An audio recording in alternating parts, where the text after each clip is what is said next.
Good morning. It's Monday. What is it? It's the 4th of March, right? Yeah. Good morning. Monday, the 4th of March. I hope you all had a really fantastic weekend. Just a quick heads up that the main Dark Histories episode is out. It came out yesterday. So, well, as it always does, come out every other Sunday. So, yeah, it came out yesterday. So, go check that out if you fancy it. It's all about Lord Lucan and this, like, the mystery of, well, the murder of his nanny and his disappearance. It's a really famous mystery. I don't know. I know it's sort of like infamous in England, probably not far off being up there with like Jack the Ripper and stuff, but I'm not sure globally how famous it is. But yeah, definitely check that out when you got some time. And I'll be running a live stream for that this weekend as well. So, you know, get on our social media, get on our Discord and stay up to date with that stuff. Anyway, today we're going back to the Kentish Gazette from 1721, which is, I think, might be the earliest paper we've ever done. I'm not sure. First up, we got a story of a bloody sea monster. Canterbury, March the 4th. Yesterday morning, a large and very wonderful sea monster was taken by some fishermen on Deal Beach. Its head exactly resembles that of a dog, with long whiskers and without ears. Its body is covered with thick fine hair, beautifully mottled and spotted. It is near 6 feet in length, has 4 short legs or fins, and is an amphibious creature of the female kind. It is to be seen this day only at the George in High Street of this city at 3p per person. Bloody sea monsters, right? Or just a seal. I was quite surprised, to be honest, that seals were obviously still uncommon enough that they could have pulled that off. Because, you know, they're not that uncommon in England, or at least not that uncommon today. Maybe I guess they were back then. But yeah, sea monsters kind of gives me hope that maybe in 200 years people will look back and laugh at the fact that we thought Nessie was nonsense. Next story is a tale of daring escape. We hear from Sheerness that a man dressed in a woman's clothes attempted to make his escape from the Conquistador guardship there a few days since. He took the opportunity to join in with some sailors' wives that went out of the ship into one of the Chatham passage boats to go to market.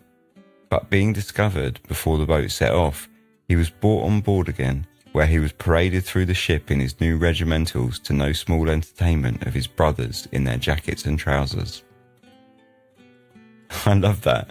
I immediately, when I read that, thought of Baldrick from Blackadder and, you know, some kind of dirty 18th century prisoner with a big beard and a dress. You know, I've got a cunning plan.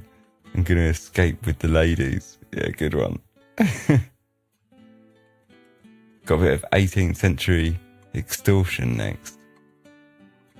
Last Monday night, about 8 o'clock, a fellow went into the entry of Mrs. Reed and flung the following incendiary letter into her kitchen vise. Mrs. Reed, we knowing you are a rich woman, desire you will lay a guinea under an oyster shell behind the watch house in the alley that side next to Fleet Street on Wednesday night without fail, or by God we will burn your house, murder your daughter Miss Nunnally when she is going home from Islington, for all she has the devil to guard her. Set no watch, nor shew the letter to nobody, for by God damn our souls to the lowest pit of hell. If you do, you know what you're to expect. Paper is dear. No, there is witchcraft in the cafe. There is 50 in the club. This is absolutely bonkers.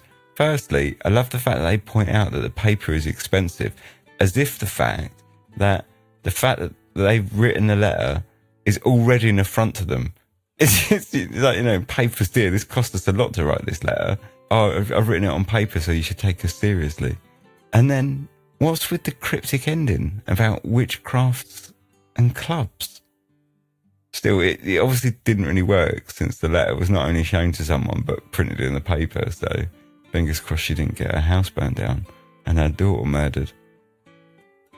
And lastly, we got a bit of news for the state of plastic surgery from the 18th century.